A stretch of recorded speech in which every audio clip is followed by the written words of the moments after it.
Welcome and thank you for joining us. We'll begin very shortly, just setting up the last minute technical things we must do. If you are joining us on Zoom, we ask that you mute yourself and we'll be able to begin. Delighted that you've joined us. One last thing. All right, I think we're ready to go. We are live. Give me 1 second. All right, welcome everyone. I am Rabbi Chasya Steinbauer, the founding director of the Institute for Holiness, Machon Kedusha, Kehilat Mussar here in Israel in the Galil. I'm delighted to have you here. We are live streaming to Facebook, Twitter, LinkedIn, and anyone's welcome to join us on Zoom, finding the link at our webpage or on Facebook and such. You can also find us on WordPress for 5 Minute Mussar, the blog, and all the information there. So today we are going to begin with our intention, our kavanah, as usual, a short teaching, and we'll move into meditation together. For those of you new to what's going on here, we are in the middle of the 40 days Elul practice of Mussar Mindfulness, where we take from the day of the new moon of Elul, the Jewish Hebrew month of Elul, to Yom Kippur. And we have 40 days to the Day of Atonement to prepare ourselves. And traditionally, that is done by practicing more introspection, more self-examination, and having days of retreat, of silence and self-care. Now, why self-care? It is practiced in the Mussar tradition as part of kavod, of honor. It's very important that we take this time, this silence, to affect purification of our souls and allow us to be able to bring God's good into the world, to be able to be present for others, to be able to take responsibility for when we have caused suffering, and to say, I'm sorry, and to let go, and then to forgive ourselves. This is all about the process over these 40 days. We are in the second week. The first week we looked at self-forgiveness, self-honor, and we continue now with someone that is beloved to us, could be anyone, someone we have more of an easy relationship. And that's what we're looking at today as our final practice for this week, as we don't meet tomorrow on Friday and on Saturday, as it's my Sabbath time at 8:30 at night here, and I don't meet online during that time. So again, welcome everyone. Baruchim habaim, I'm delighted to have you here. We open with our attention, our kavanah, and I'm going to pull it up here right now. Thank you for your patience. So before you, you should see a beautiful purple plant. If you do, give me a thumbs up. Teamwork. So our kavanah, we have 3 kavanah in front of us, but we're only focusing on the first one for this week. Welcome.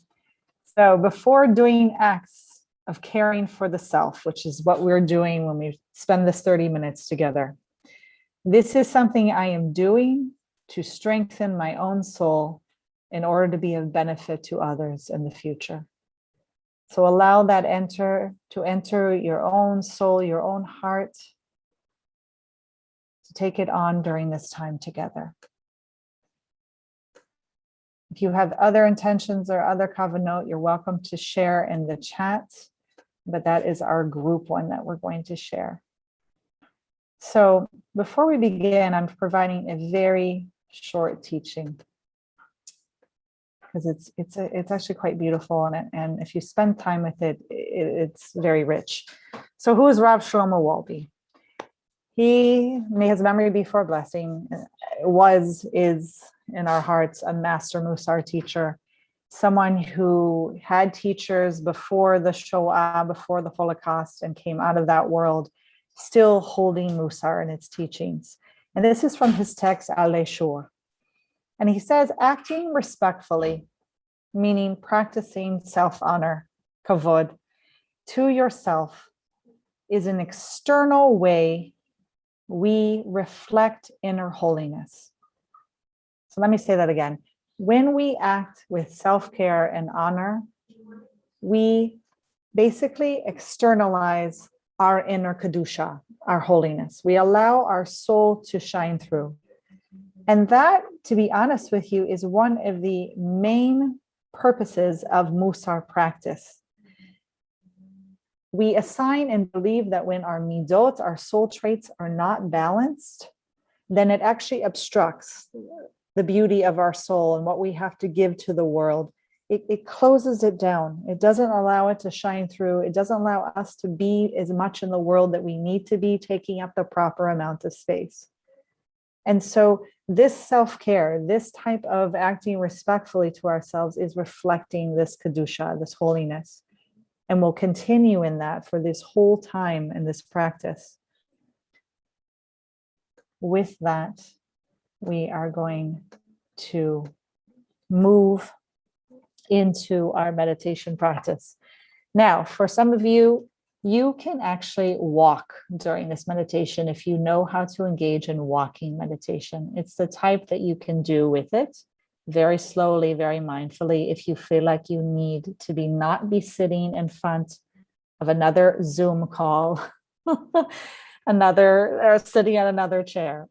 For the rest of us, you can stand with your eyes, lowering your gaze, or if you need to lie down due to chronic pain or other issues, just keep the eyes open so you remain awake and alert. I will remain seated. I'm going to encourage all of us to plant our feet into the ground so we're grounded. We know that we're being held. And we're going to take 3 deep cleansing breaths and allow our spine to come upright, not stiff, but alert, present. Allow ourselves to arrive. Allow the gift of the breath to enter you. It is a gift from God, just like this grounding and being held. All of it, being held and contained.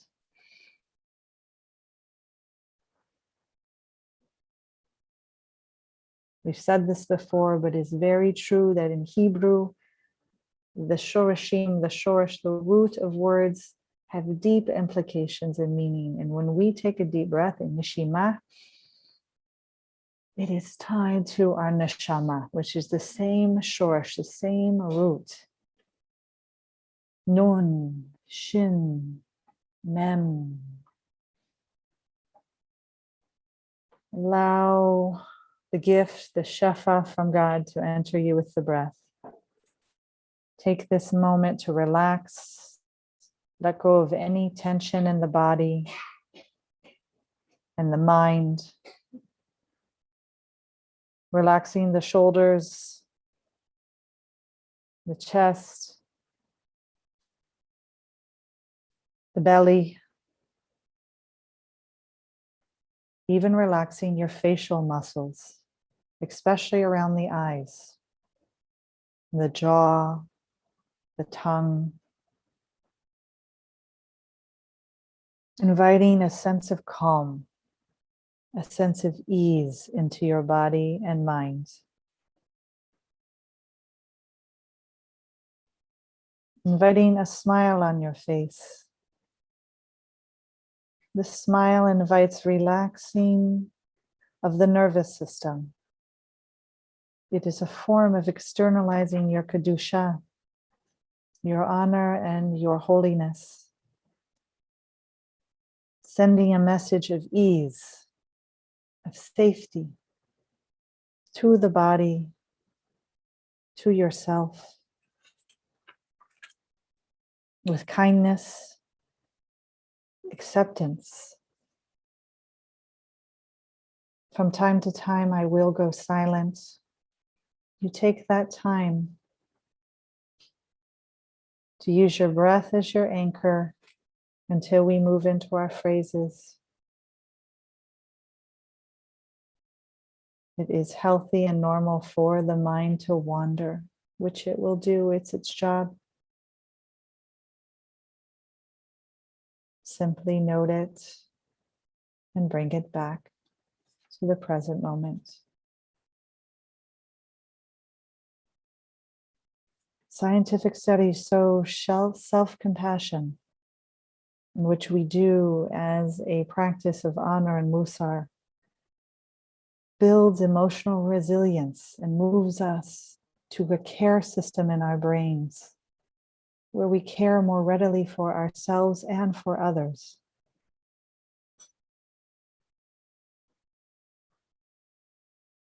This honor, this self-compassion, it promotes all sorts of healing and allows us to be fully present, to do the work we must do, especially during these 40 days.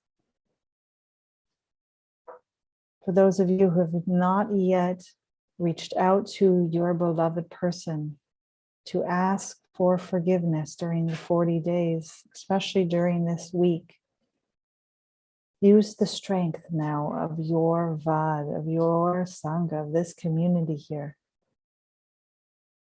to let you know that you can do this. Notice any resistance that comes up as I say these words.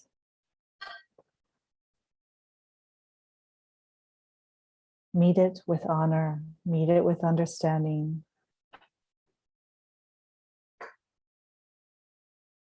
Hold any painful or unpleasant feelings with kindness.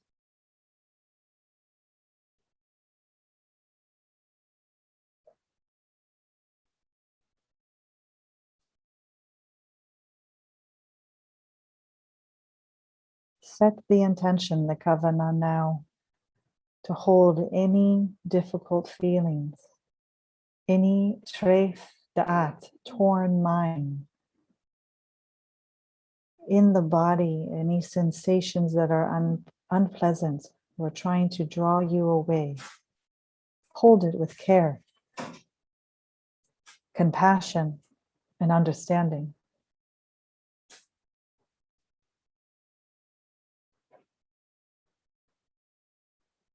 Know that you are not alone, especially during this time. Jews and even our beloved non-Jewish friends and followers are engaging in this process of teshuvah, of returning during this time, of seeking to living in their lives in alignment with their values. We all don't honor ourselves from time to time. We all block the inner Kedusha from flowing. That is a shared human experience.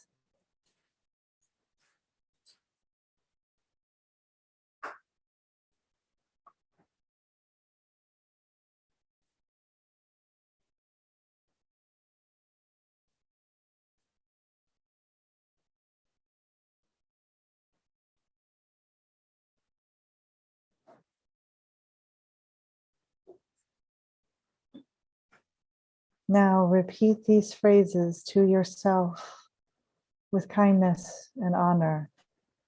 Draw into your mind's eye, really visualize your beloved person in front of you, this person, or maybe even people who are dear to you, that you have an ease of relationship, that you have caused suffering this past year. Bring them to mind and all their beauty and all their vitality. May you be safe.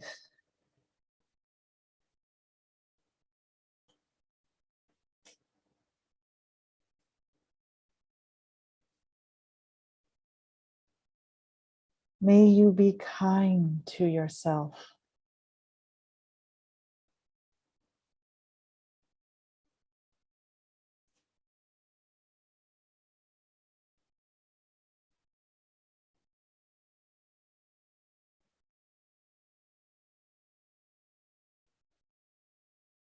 May you accept yourself just as you are.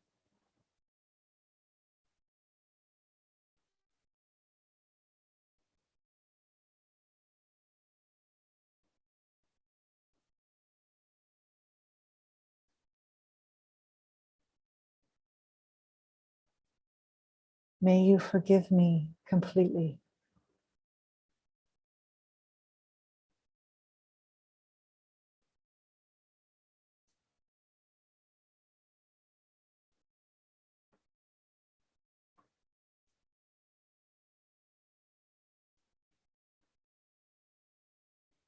May you let go of any anger or hurt that I have caused.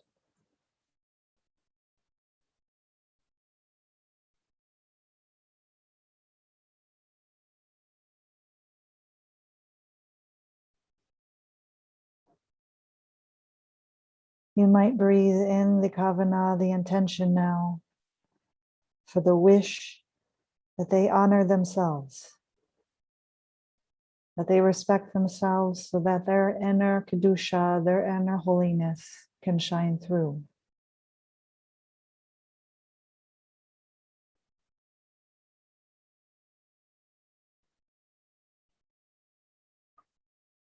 Each and every one, holy soul.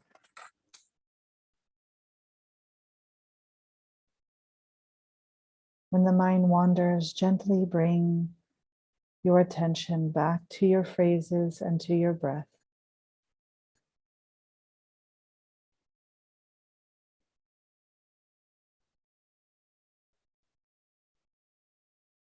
Ask yourself if I can be with this.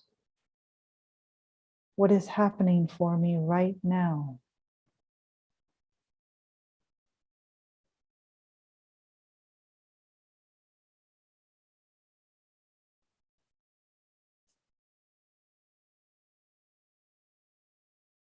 What most wants your attention?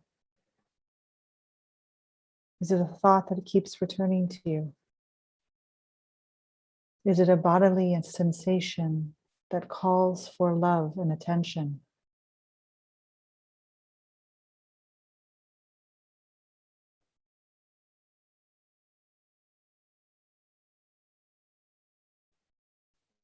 Honor all that comes. Know that you have the heart space to welcome all.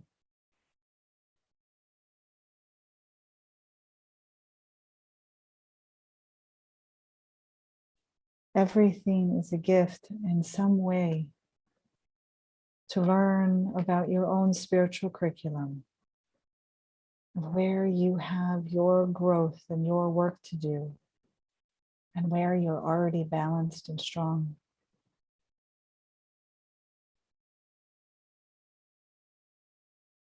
Notice if you have any difficult or painful thing that you're believing right now. Note that you are not your thoughts or even beliefs, that they do change from time to time. And you can gently ask yourself, is this really true?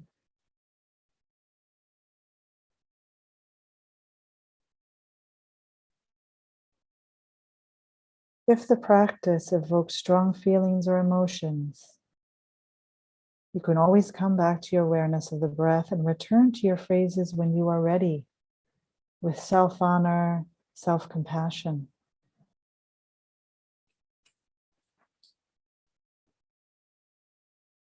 We bring up our beloved people that we are seeking forgiveness from this week. May I be safe.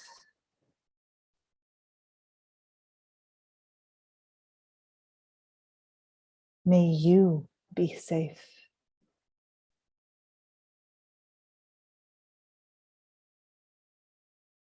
May I be kind to myself. May you all be kind to yourself.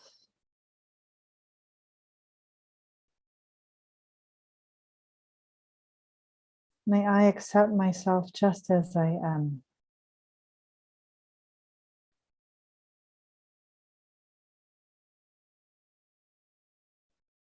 May you all accept yourself just as you are.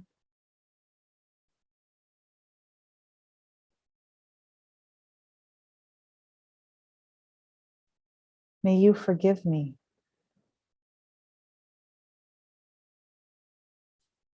May I forgive myself.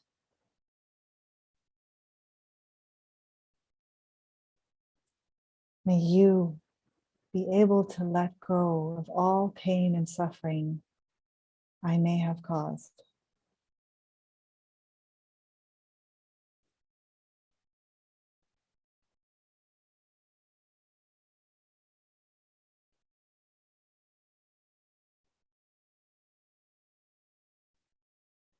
What emotions does this bring up for you?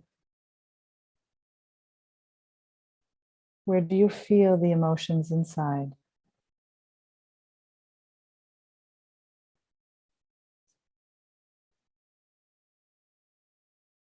What is the felt sense of any emotion as a sensation, perhaps clenched, raw, hot, sore, aching, empty, squeezed, butterflies, perhaps even a release, an opening, joy, warmth.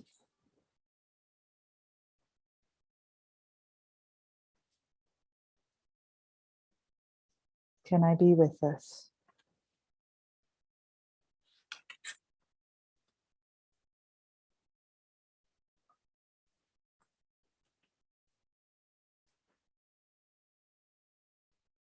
Finally, sit quietly for a few minutes.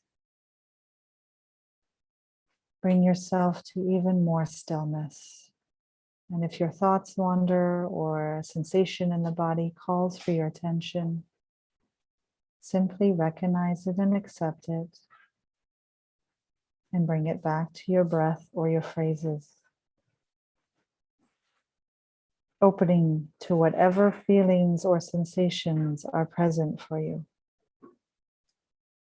I will bring us back to our space together after a few minutes.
Allow yourself to take in any honor, any openness. If no feelings come up, or if you experience any opposition, Meet this with honor and kindness and acceptance, appreciation of your efforts and of your intention, your kavanah that you brought today to your practice.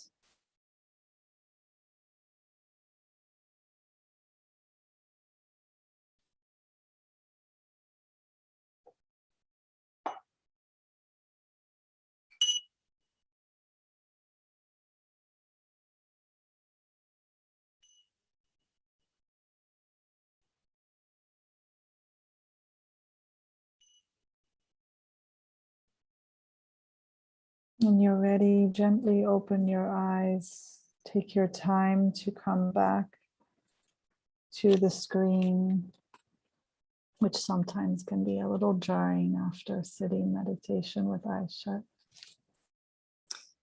Thank you. Shalom.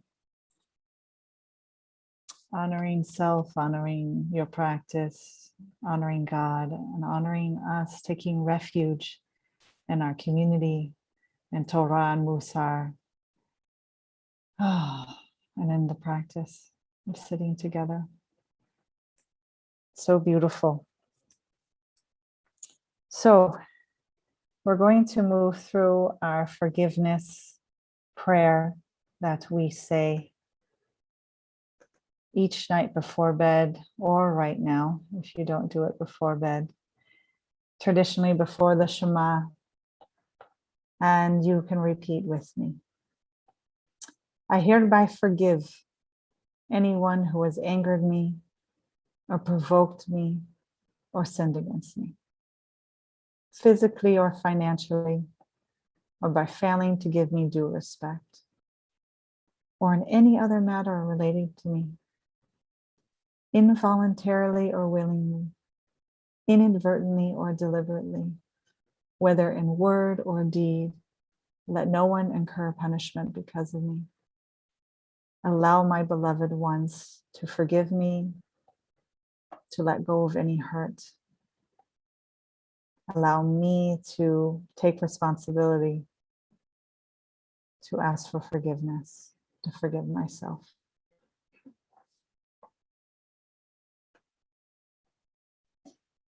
And as we said yesterday, today we will allow a bit of a shift to allow for a few moments of any questions, any comments, anything that anyone wants to share, questioning about the practice and so forth. So I welcome everyone to come off Zoom. I'm not on Zoom, excuse me, off of unmute if you'd like.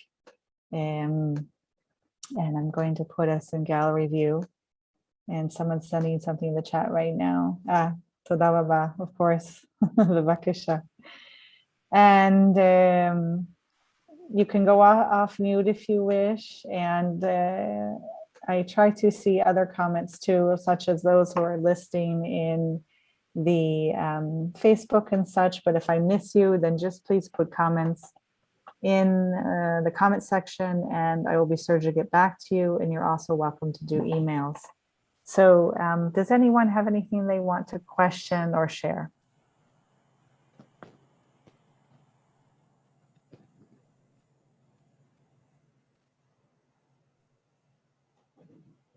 Don't be shy.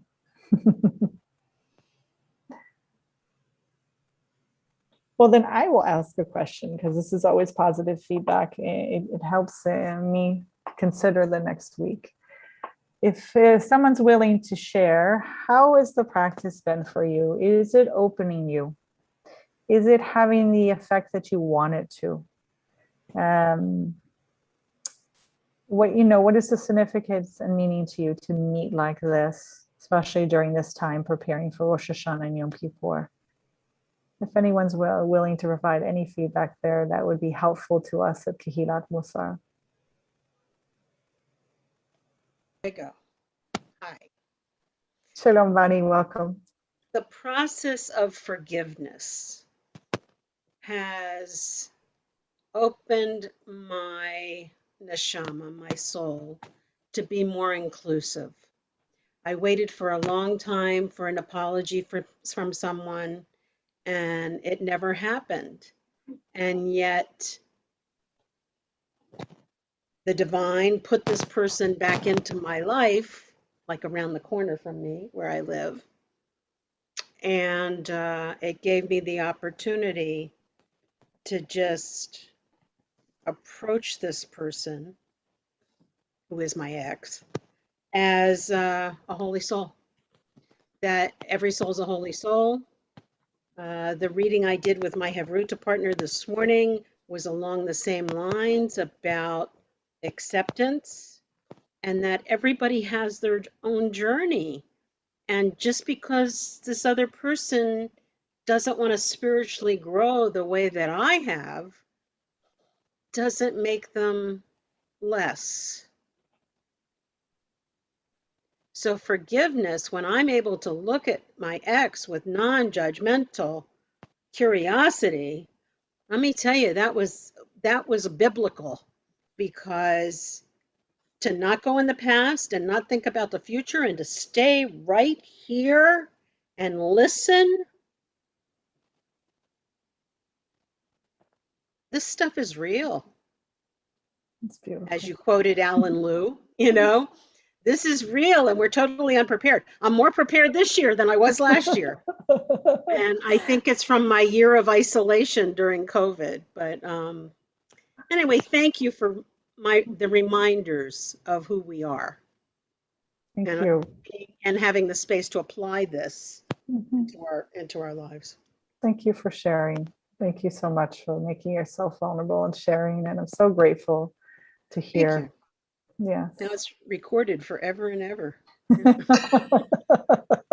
Okay. Anyone else want to share?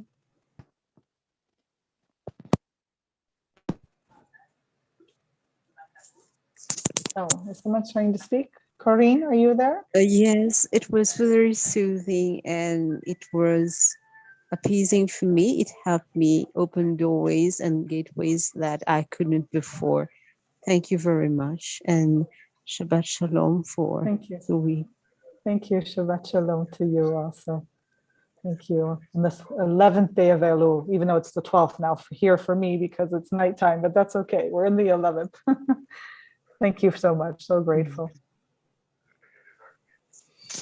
Okay. All right. So grateful. And there's an open invitation. Anything comes up or, anything you feel like you need to explore or need support around, be sure to reach out and bring it up also. It's like a workshop that we're in doing this together. We're all practicing and growing. And with that, I thank you so much. I wish you all Shabbat Shalom. I'll remind you, we don't meet tomorrow at 8:30. We don't meet Saturday at 8:30, but we will meet on Sunday, God willing, B'ezrat Hashem. And as I've always said before, we thank you for your donations, for any amount to help with this practice and support the Institute. It allows us to do this work and to give it to you. And sponsorships are always welcome too, as I said, in memory of someone or in honor. And with that, I wish you all thank you so much, your practice, and for being here and taking refuge. So grateful. Be safe, be courageous. Looking forward to Sunday together. Bye.